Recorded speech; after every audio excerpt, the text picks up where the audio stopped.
Hi there. Have you ever wanted to be a silly goose in your campaign? To have a silly goose energy that regular geese just couldn't contend with? Have you ever wanted to forego the long, arduous process of learning spellcasting like a wizard and just be able to power your spells through pure, hard riz? Well, don't worry, I have the solution for you. The Bard. Have you ever wanted to be able to do anything you want, casting spells that nobody should realistically be able to know in a single class? The Bard. Have you ever wanted to be able to fill the roles of basically every other party member, regardless of their class? The Bard. Have you ever wanted to be able to inspire your allies, allowing them to achieve skill checks well over 30 with a bonus action by making a really stupid dick joke? The Bard.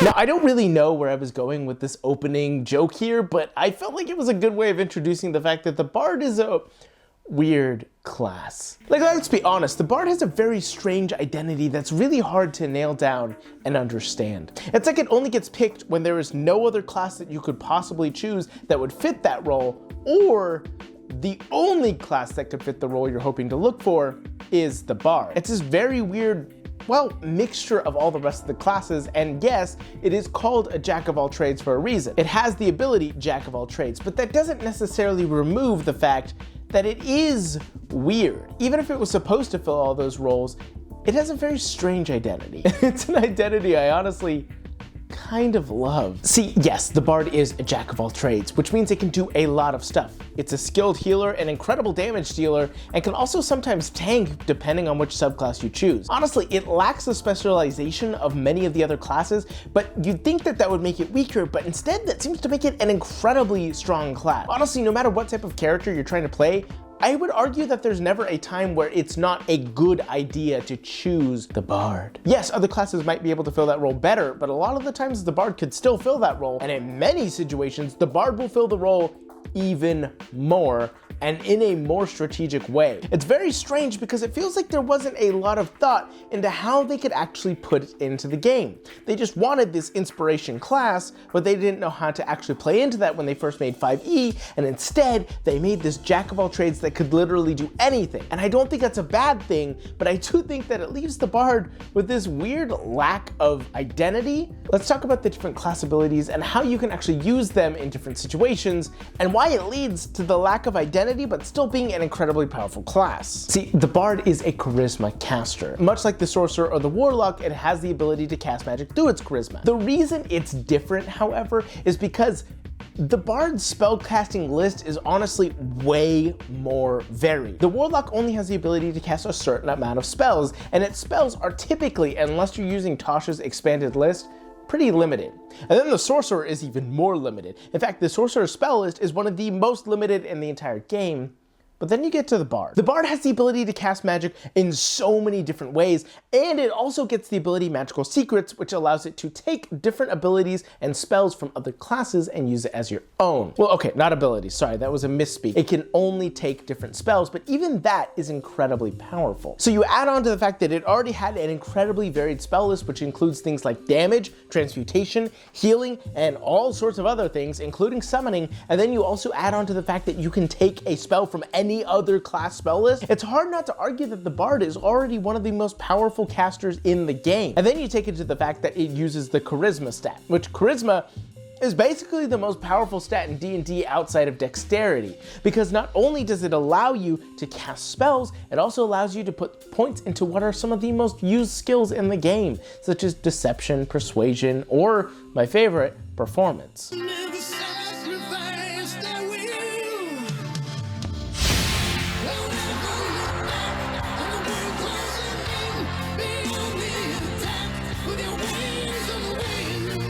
Honestly, there's so much you can do with this, and then you add on to the fact that the Bard has the widest spell list and it can take spells from other classes. I mean, seriously, there's a reason that the Bard doesn't feel like it has an identity, but it's because the Bard's identity is too large. It has the ability to stretch over all these different areas and encompass them in itself, and while I think that makes one of the best classes, I also think it leads this kind of weird feeling where this entire class is just meant to fill a void. Like when you can't choose what else you want because 5e's limited options don't allow you to make the character you want, the Bard is always there. But the spellcasting is only part of the class. There are still other things which try to add onto the identity of the bard, but honestly, I feel like mostly what they do is just add on to making it more of a powerful caster than the rest of the casters that were already there. Like I already mentioned, Magical Secrets is one of their most keen abilities and ones that we basically already think of whenever we talk about the bard. And that's because it does allow you to steal that spell. But let's think about that. Let's think about the fact that you can take a spell from another spellcasting list and add it onto your own.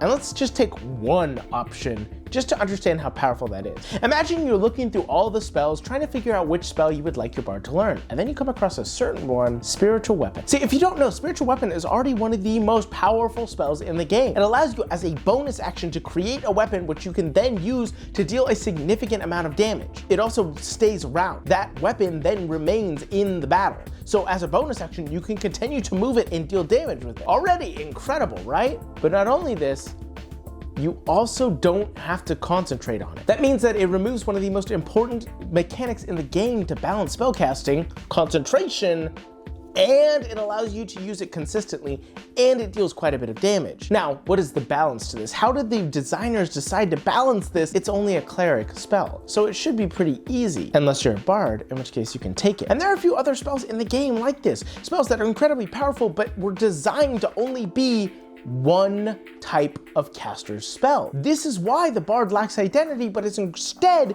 incredibly powerful. And I love that because it then adds so many roleplay opportunities. See, I know it seems like I'm kind of bashing the design of the bard. I kind of am, but I don't think it's too powerful. You add on to the spellcasting with inspiration and other things, and it does become incredibly powerful. Then let's take into account the fact that you can use this to make any character you want. At one point, I wanted to create what I wanted to call a totem bard. See, there is the totem barbarian, but I loved the idea of having a Goliath character who carried this massive stone totem on his shoulder, always carrying it around with these different carvings in it, which would then signify the history of his long living tribe. But this totem would be used for other things. It could be used to slam it in the ground and then play as a drum to create this very intimidating figure. And then you take this into account and you realize that I can basically make this character as any other class, but the bard fits it best. I wanted this large, looming individual, but the drumming aspect of it only came because I realized it could be a bard. I could still create this character, never having to have it play music, never using this totem as a drum, wanting to be able to slam it into the ground and create magical effects, and the bard still would have been the best option. And this leads into an interesting conversation about the entire design of 5e. There are other systems in the world that are much easier to create characters in. Systems like GURPS or other ones are so flexible and allow you to do basically whatever you want. Make any character that you want, and you'd think that that would be the best option. But D&D is interesting because it gives you these specific archetypes that you then have to create your character into, and it leads to more creativity because of the limited options, I will be honest. Because of the fact that I have to work within the bounds of the different classes, I create characters I never would have. But sometimes I just want to make whatever I want. And the bard is always there as that option. And I think honestly the closest thing that matches this is either the warlock or the artificer. And both of these classes have an interesting mechanic which allows you to choose a wide array of things. With warlocks, it's invocations, and with artificers, it's with infusion. But the bard doesn't have that. Instead, it has magical secrets, but also something I haven't touched on yet, a massive array of subclasses. There is a subclass for pretty much any type of character you want to play when it comes to the bard. Want to be a fighter-like bard? Well, then you can go ahead and choose College of Swords or College of Valor. Want to be a more sneaky type of bard? Well, there's the College of Whispers. There's so many different subclasses which match the different classes, and it leads to this interesting thing where I think the bard is almost a band-aid or a bandage for the bad design of D&D 5e. Now, I don't think D&D 5e is badly designed. I think that there are a lot of different weaknesses to it, so maybe I shouldn't use that language specifically, but there are a lot of weaknesses. And the bard kind of band-aids that by allowing you to make whatever characters you want once you've run into the limited options that the D&D 5e character creation system provides. I don't know if it's bad. I don't know if the game should be designed differently,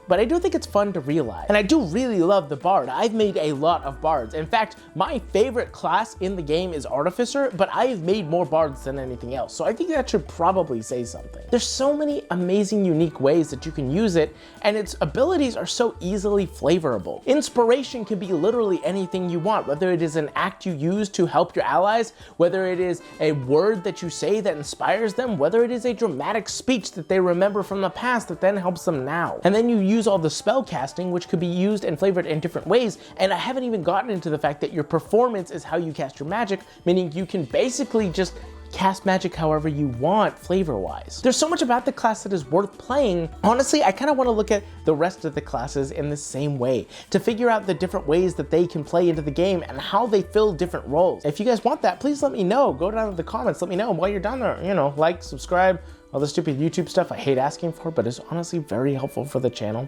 But I'd love to talk more about this kind of stuff. So what are your thoughts? What does it mean to you to play a bard? And are there other classes you'd like me to dive into? I have similar thoughts about this for pretty much all the classes. And while I have made videos on them all before, which you can go check the card for, I also have more thoughts about the mechanics of them specifically and would love to discuss it. So go out into the world and make it your own, you beautiful bastards, and play an incredible bard. Or whatever class you want to play. But the bard could also probably fill that class, so, you know.